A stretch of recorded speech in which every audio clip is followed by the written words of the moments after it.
Hi everyone, welcome to my YouTube channel. आज के इस वीडियो में मैं बात करने वाला हूं रिलायंस पावर के बारे में और देखने वाले हैं बहुत ही बड़ी खबर। वीडियो बहुत ही ज़्यादा इंपॉर्टेंट होने वाला है। वीडियो को फुल वॉच कीजिएगा। चैनल पे फर्स्ट टाइम अगर आप विजिट किए हैं तो प्लीज़ चैनल को सब्सक्राइब कीजिएगा, साथ में वीडियो को लाइक करना बिल्कुल भी नहीं भूलिएगा। स्टॉक में लग गया है लोअर सर्किट और इस लोअर सर्किट में काफ़ी सारे रिटेल निवेशक फंसे हुए हैं क्योंकि स्टॉक में बहुत ही ज़्यादा खरीदारी भी जमकर हुआ था। आप देख सकते हैं ओपनिंग के बाद स्टॉक में बहुत बढ़िया प्राइस ऊपर जाता है और अपर सर्किट लग जाता है। जब स्टॉक में अपर सर्किट लगता है तो बहुत ज़्यादा बायर्स एक्टिव हो जाते हैं, खासकर रिटेलर्स बहुत ज़्यादा इसमें एक्टिव भी थे। उसके बाद धीरे धीरे स्टॉक देखिए नीचे आया और इस खबर में निवेशक को पता नहीं चला और रिटेल निवेशक स्टॉक को खरीदते गए और जैसे ही खरीदा स्टॉक में लोअर सर्किट लग गया। लगभग 10% के करेक्शन यहाँ पे देखने को मिले। तो शेयर में अपर सर्किट क्यों लग रहा था? क्योंकि अदानी ग्रुप रिलायंस पावर को एक्वाइजेशन कर सकता है, ऐसा खबर निकल कर आया था। ठीक है, इसके वजह से स्टॉक में शानदार अपर सर्किट देखने को मिला। तो रिलायंस पावर में कुछ इन्वेस्टमेंट अदानी पावर भी करने वाले थे, तो इस कारण से इतना अच्छा रैली स्टॉक में देखने को मिलते हैं। आप देख सकते हो पिछले 5 दिनों में कंटिन्यू स्टॉक में अपर सर्किट ही देखने को मिला। बात करें पिछले 1 महीने से तो 15% के रिटर्न्स भी है। तो शेयर में कंटिन्यू रैली है, बहुत ही बढ़िया बिग प्रॉफिट स्टॉक ने निकाल के दे रखा है। और पिछले 6 महीने की बात कर ले तो आप देख सकते हो 36% और पिछले 1 साल में 97% के रिटर्न्स हैं, यानी कि स्टॉक में पैसे यहाँ पे डबल हो चुके हैं। और इस जगह पे खबर आया फिर से स्टॉक भागना स्टार्ट कर दिया।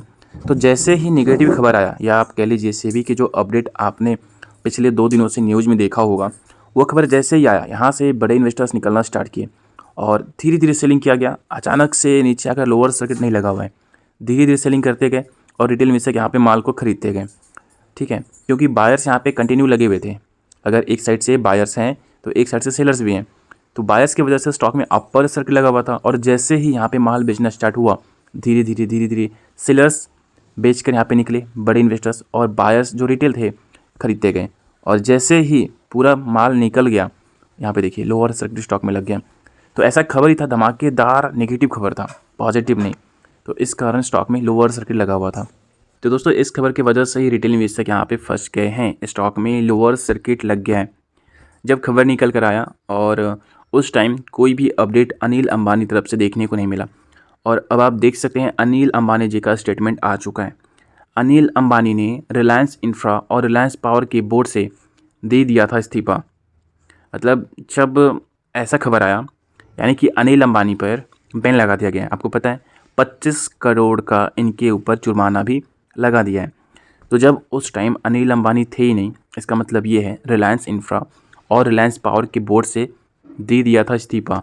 तो कैसे अनिल अंबानी के ऊपर आप बैन लगा सकते हैं और 25 करोड़ का जुर्माना लगा सकते हैं? यही यहाँ पे आप कह सकते हैं कि अनिल अंबानी जी की तरफ से अपडेट देखने को मिल रहा है। तो इसके खिलाफ यानी कि सेबी के खिलाफ जा सकते हैं कोर्ट। इस तरह के बहुत ही बड़े स्टेटमेंट यहाँ पे देखने को मिल रहा है। आगे देख सकते हैं Reliance infra and Reliance power SEBI ने रिलायंस होम फाइनेंस के पैसों का हेरफेर करने के आरोप में अनिल अंबानी पर 5 साल का बैन लगाया है, साथ ही उन पर जुर्माना भी ठोका है। चलिए आगे बढ़ते हैं और देखते हैं इसमें क्या अपडेट है। सेबी की कार्रवाई का सामना कर रहे अनिल अंबानी ने रिलायंस इंफ्रा और रिलायंस पावर के बोर्ड से इस्तीफा दे दिया है। अनिल अंबानी की प्रवक्ता ने रविवार को उनके इस फैसले की जानकारी दी है, यानी कि इन्होंने अब इस्तीफा दे दिया है। साथ ही बताया है वह सेबी के फैसले का अध्ययन कर रहे हैं, समय आने पर इसके खिलाफ कानूनी एक्शन ले सकते हैं। यानी कि सेबी ने जो जानकारी दे रखा है 200 पेज में, वो यहाँ पे उसका अध्ययन कर रहे हैं और उनका यहाँ पे जवाब बहुत जल्दी देखने को मिल सकता है। आगे देख सकते हैं रिलायंस होम के पैसे का हेरफेर करने के आरोप में अनिल अंबानी पर 5 साल का बैन, 25 करोड़ का जुर्माना के साथ ही उन पर रिलायंस होम फाइनेंस के कई पूर्व अधिकारियों पर जुर्माना भी ठोका है। समय आने पर सही निर्णय लेंगे अनिल अंबानी। अनिल अंबानी के प्रवक्ता ने कहा है सेबी के 11 फरवरी 2022 के अंतरिम आदेश के बाद उन्होंने रिलायंस इंफ्रा रिलायंस पावर से दूरी बना ली थी एंड वह 2.5 साल से लगातार उस आदेश का पालन कर रहे थे। जब सेबी ने 22 अगस्त को दिए आदेश के खिलाफ उन पर बैन लगाया था, प्रवक्ता ने कहा कि हम पहलू पर विचार कर रहे हैं, समय आने पर सही निर्णय लिया जाएगा।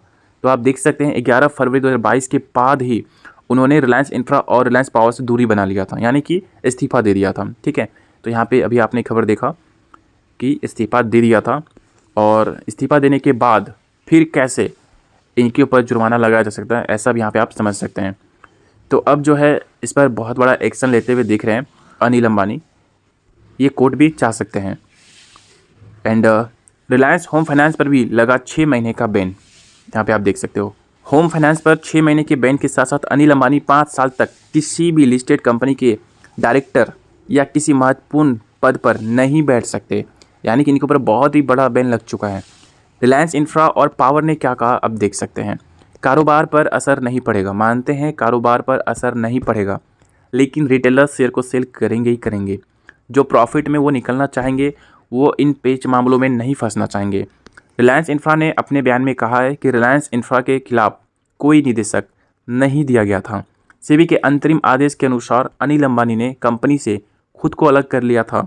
सेबी द्वारा 22 अगस्त को दिए गए आदेश का रिलायंस इंफ्रा के कारोबार अन्य मामलों पर कोई प्रभाव नहीं पड़ेगा।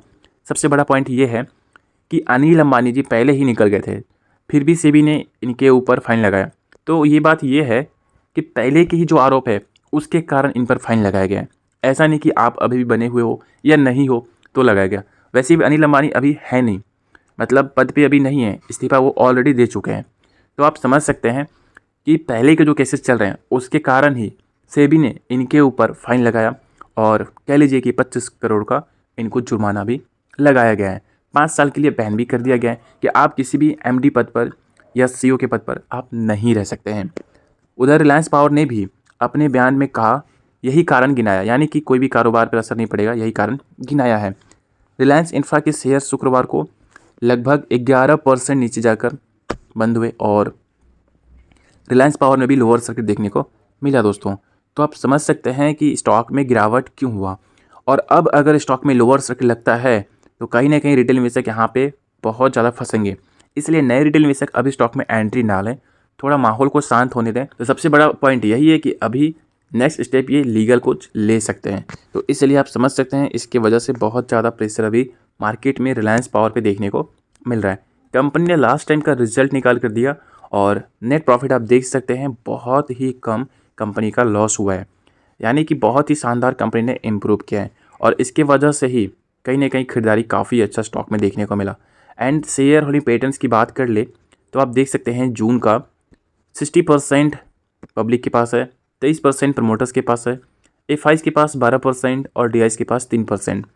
और इसमें प्रमोटर्स कौन है तो आप देख सकते हैं रिलायंस इंफ्रा 23% का स्टेक इनके पास ही है, यानी कि रिलायंस इंफ्रा के पास बहुत ज़्यादा स्टेक देखने को मिल रहा है और यही प्रमोटर भी है। तो दोस्तों आप समझ सकते हैं यहाँ पे क्यों प्रेशर बना हुआ है।